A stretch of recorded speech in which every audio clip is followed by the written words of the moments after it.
Good job. Congratulations.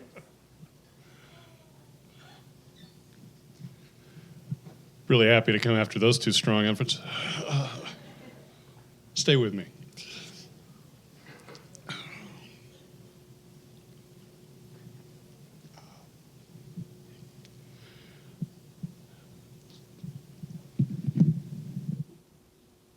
Ladies and gentlemen, please raise your glasses in celebration of...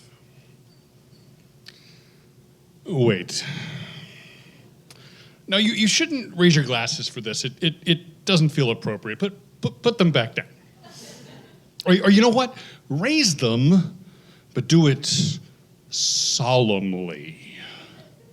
Raise your glasses like you're celebrating something you're not sure you should be happy about. Half-mast. Ladies and gentlemen, raise your glasses to half-mast. No. That doesn't feel right either. I'm sorry. I know this is confusing. Maybe I should back up a little, give some context. I saw a dead body last week. Wait. Let me back up a smidge further. Last Thursday, I was driving home from work. It was rush hour, and I was slow rolling my way down the freeway. I was in the middle of deluding myself into thinking that I could be the sixth member of NSYNC when I drove onto the scene of an accident. The accident had literally just happened. I was maybe 4 or 5 car lengths behind it at the time of impact. I didn't hear it or see it. Like I said, I was in the middle of something. I just saw the immediate aftermath and only a few seconds of it at that. I tried to take in as much as I could without rubbernecking and causing another accident.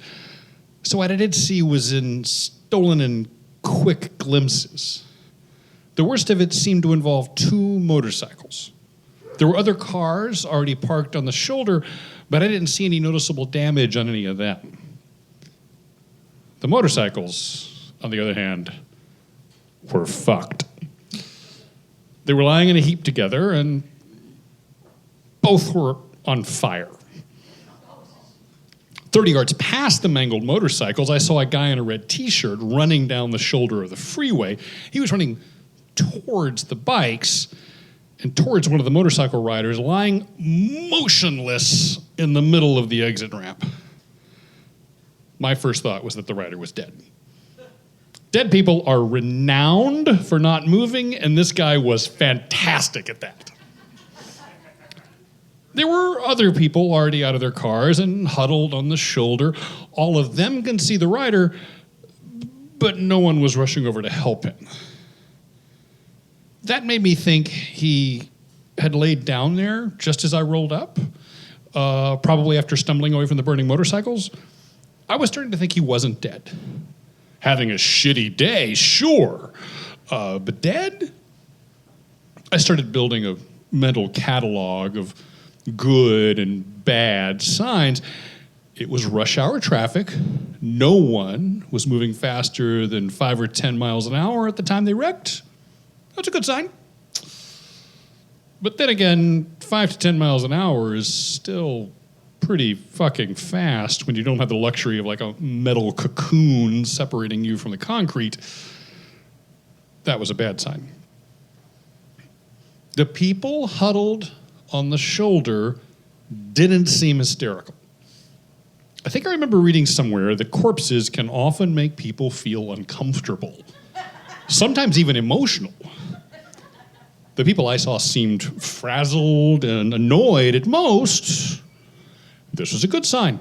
It made me feel more at ease, too. Studying the way people react to events is one of the best ways to gauge the severity of that event. I felt confident he was injured, but otherwise alive. I was thankful for that. I was more thankful that I wouldn't have to grapple with the moral justification of screeching my way through a chorus of bye, bye, bye, while slow rolling past someone's son lying dead in the middle of the freeway. I stole one more glance at the rider. He was still in the same spot. And really fucking good at not moving. That was a bad sign. Although he was wearing a helmet that covered his whole head. That was a good sign. The best sign, really. If anything, made me sure he was alive. It was the fact he was wearing a helmet. But it also meant that I couldn't see his face. I couldn't see if his eyes were open, and I couldn't see if he was talking to Red Shirt, who had reached him by this point. It was now, kneeling next to him. Eventually, the flow of traffic pushed me past the point of being able to see anything more, and the whole scene slowly dipped beneath the horizon in my rearview mirror, leaving me no choice but to use my imagination to construct a theory of what happened based off the limited evidence I had observed. I don't think he was dead. I don't think traffic was moving anywhere fast enough to be fatal. I think he wasn't paying attention and accidentally rear-ended his buddy on the other bike instead of ahead of him, who I'm guessing was Red Shirt. I think he broke a foot or an ankle or maybe a leg. After that, I bet he stumbled away from the burning motorcycles and fell in the middle of the exit ramp, unable to walk, likely in shock, while Red Shirt ran to ask for help. I'll bet he was thankful to be alive. I bet he felt like he was being given a second chance at life. I bet as he watched the flames lick at the heel of his boot, unsure if the heat was from the fire or the pain in his shattered leg, he thought about all the flowers he could have bought for his ex-wife, Deborah Lynn, instead of that motorcycle. I bet all she ever wanted was to feel special. And all he ever cared about was himself and that damn bike. I bet he could see that now. I bet at the same time I was launching into a flawless vocal rendition of Space Cowboy, he was vowing to be a better man. Not just for Deborah Lynn, but also for their daughter, Little Debbie. I bet there was a slight chance my imagination was starting to get out of control. I stopped planning Deborah Lynn and the motorcycle rider's vow renewal ceremony and decided when I get home I was simply going to raise a drink to him instead. A toast to new beginnings. But then I kept thinking, he wasn't moving at all. I grew up with early 2000s internet. I know what a dead body looks like. And, well, he did look like he could be a smidge south of alive. I didn't have all the information. All I had was a theory. I think it's the most plausible theory, given what I saw, but a theory nevertheless. He could have just as realistically been weaving in and out of traffic, flew unnoticed right past me in the middle of my fucking nailing with Solo, and plowed into the back of the other motorcycle, killing him instantly. Maybe he fell off his bike 100 yards behind where he ended up and cartwheeled like a rag doll right past my window, again unnoticed, to his final resting spot. Maybe he never made that vow to be a better man on account of being too dead to do such a thing.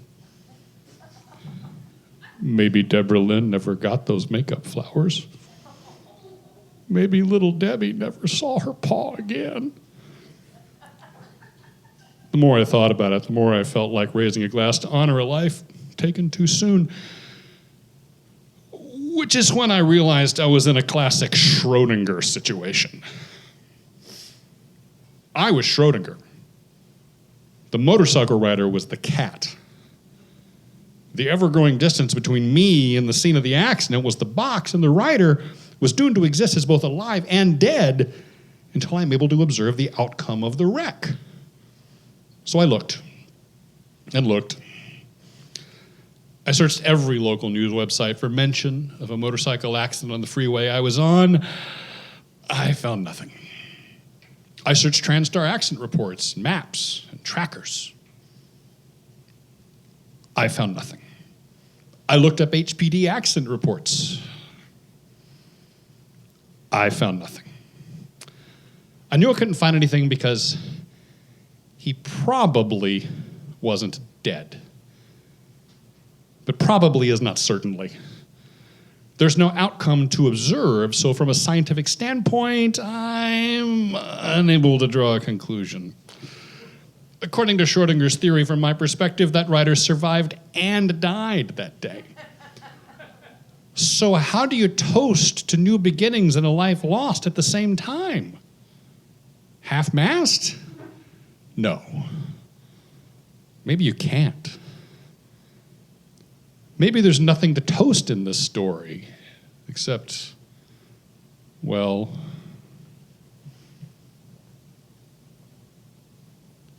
ladies and gentlemen, please raise your glasses to helmets.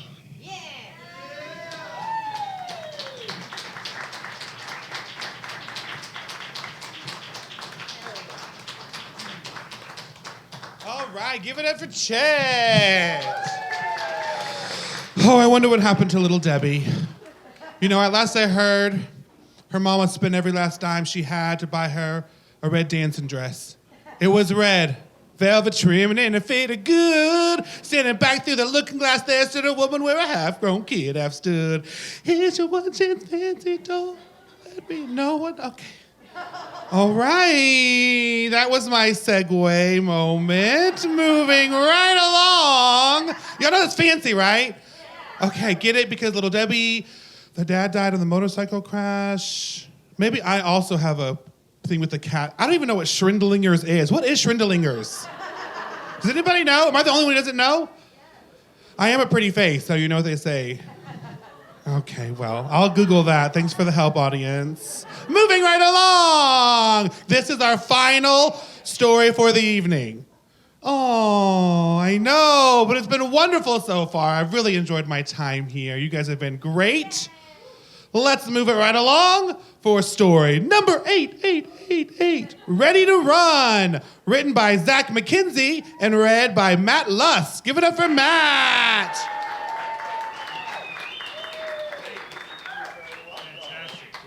Great job. Hey, give it up for the host and all the producers tonight. Heck yeah. Oh my gosh.